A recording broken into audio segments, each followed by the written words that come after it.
Hey guys, Tyler at North 40 Fly Shop in Coeur d'Alene. Today we're going to do a fly tying segment for you, and today I'm going to show you how to tie the prom dress.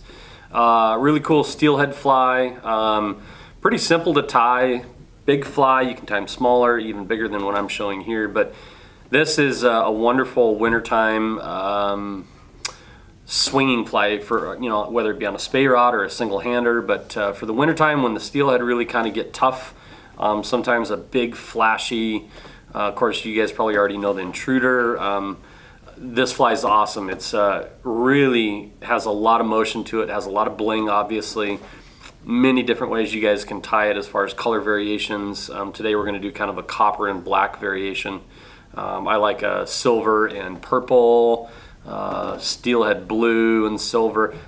Goes on and on and on. There's many different combinations, but when this thing sits in the water, it just really has a lot of motion to it just sitting there. It doesn't take a lot to really get this flash to move. And the other thing I like about it too, for a big profile fly, it doesn't hold a lot of water. So if we're trying to make long casts, if it's windy out, on a sink tip, that sort of thing, the heavier you make your fly with certain materials that hold water, sometimes rabbit fur, different materials will soak up and hold water, so that's going to make that fly a lot harder to cast, and sometimes has a determining factor on how fast that fly is going to sink too. So we want our flies, you know, especially when we're swinging for steelhead on a sink tip, to kind of be in tandem sinking with our sink tip. You know, if you get slack and the fly's much lighter than your sink tip, getting a subtle grab or a take on a steelhead, you might miss it.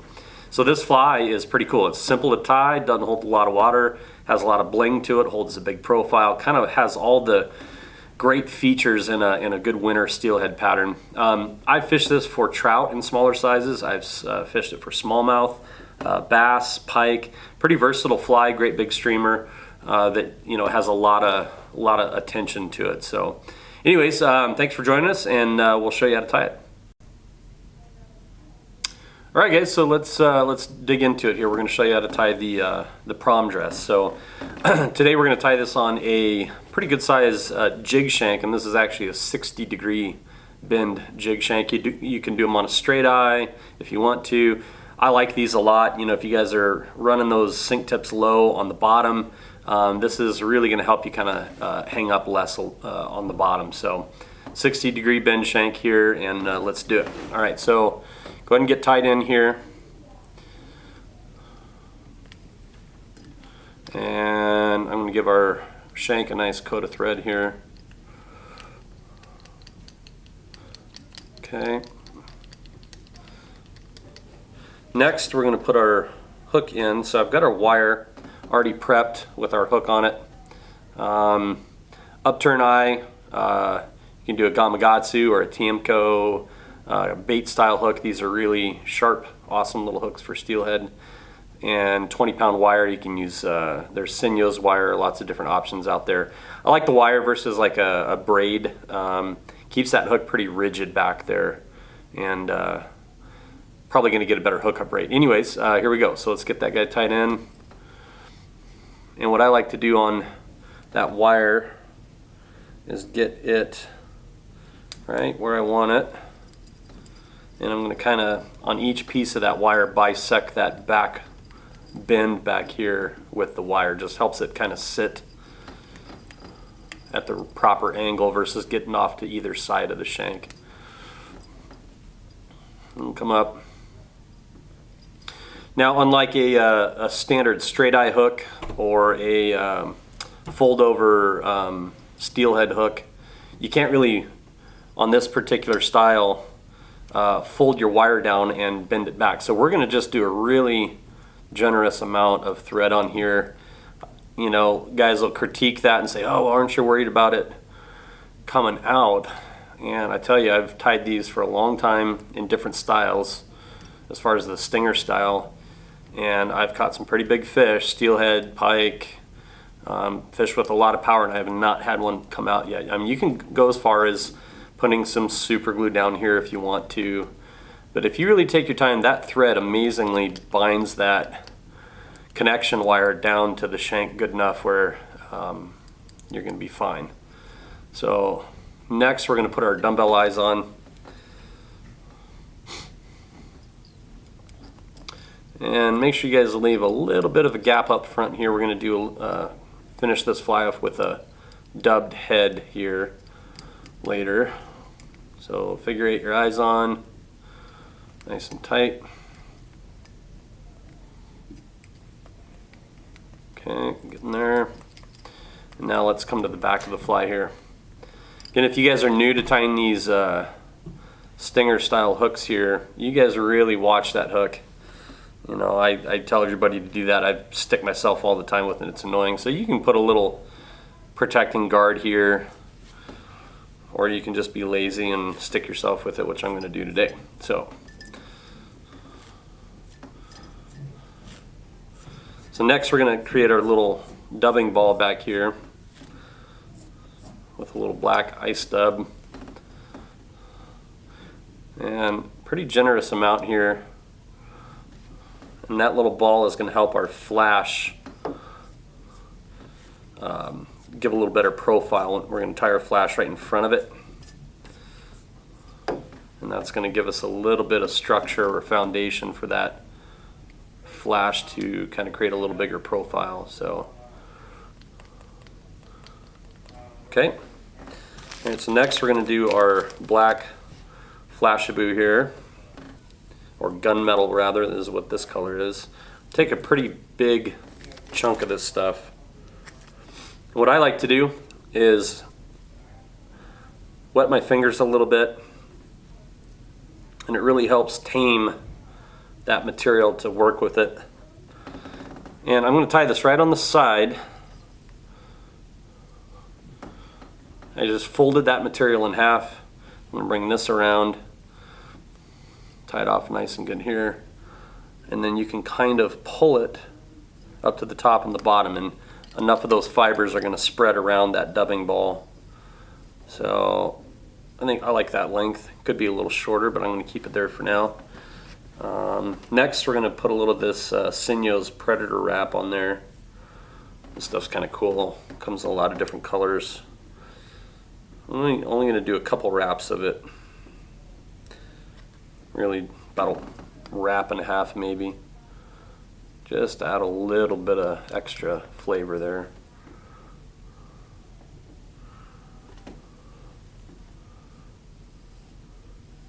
Just kind of help it out around. And that's all I'm going to do there. Tie it off. Okay. Get those fibers back.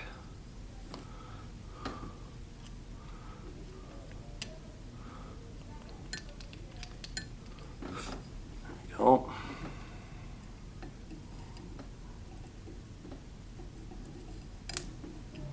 We'll come back through here.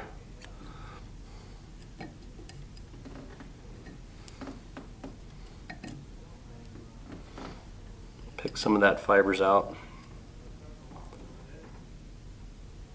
Okay, looks good.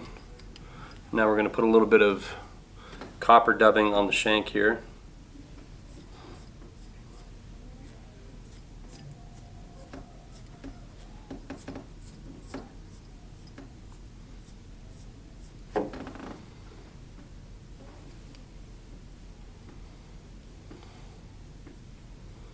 Bring that forward. And then we're going to create another dubbing ball here. Get a nice healthy amount. Some guys use chenille. I've used beads, plastic beads, drill them out, put them over the shank. A lot of different ways to create. Just need a little piece of mass there to help hold that flash in a little bigger profile as it's going through the water. When you're swinging it, it's going to hold that flash open, I guess is a good way to say it. You know, if you didn't have any structure there, that flash would really kind of collapse and streamline out and make the fly look a lot smaller. So the illusion here is to make it look bigger. All right, so got our copper in there. Same thing here, we're going to get a pretty healthy chunk of copper Flashabou here.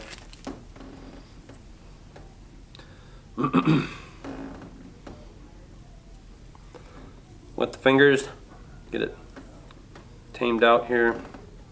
This time I'm going to come on the top, about halfway through the material here, tie it down, and now I'm just going to fold this back under and then part that material how you see fit. And like I said, it's going to kind of encompass that whole shank. There we go. All right, next we're going to finish it off with a little more of that predator wrap.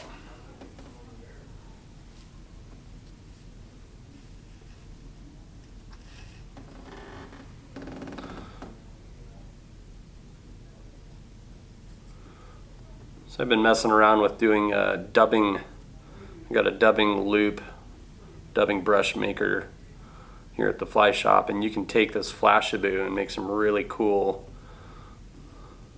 I'm sure you guys have seen it on YouTube or buddies have them, but dubbing brushes out of just Flashabou for this style of fly. It's another way to do it, but this is how I originally tied these flies. I think it's a Scott Howell pattern.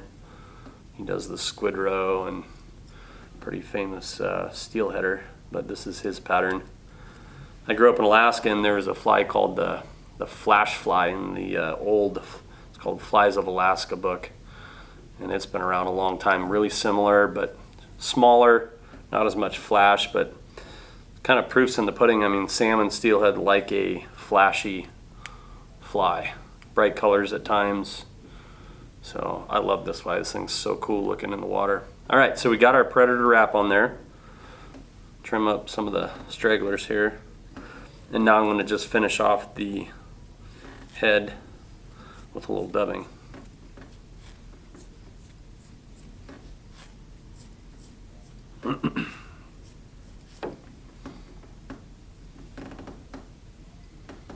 Couple wraps behind, couple around. Don't have to be super crazy here, just to kind of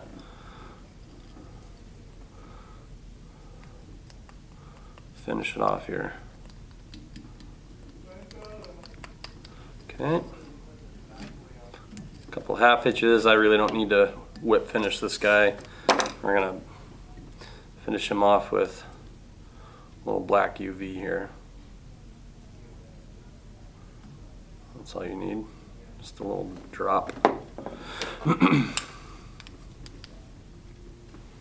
Look here. We're looking good. So pretty quick. There you have it, guys. This thing's just super dirty looking in the water. Has a lot of motion to it. Casts it surprisingly well, as far as it just doesn't hold water. I love it. And man, you can really chuck these things a long ways if you need to. Stripping, man, this thing just really pulsates and moves in the water. It's an awesome, awesome fly. It's probably my go-to fly in the wintertime for steelheading on our rivers, the Clearwater, the Grand Ronde. Again, you can tie them smaller, you know, if you're fishing a skinnier run, or maybe it's a bright day, but this thing rocks, man. It's a great fly. Copper and black prom dress. Thanks for joining us.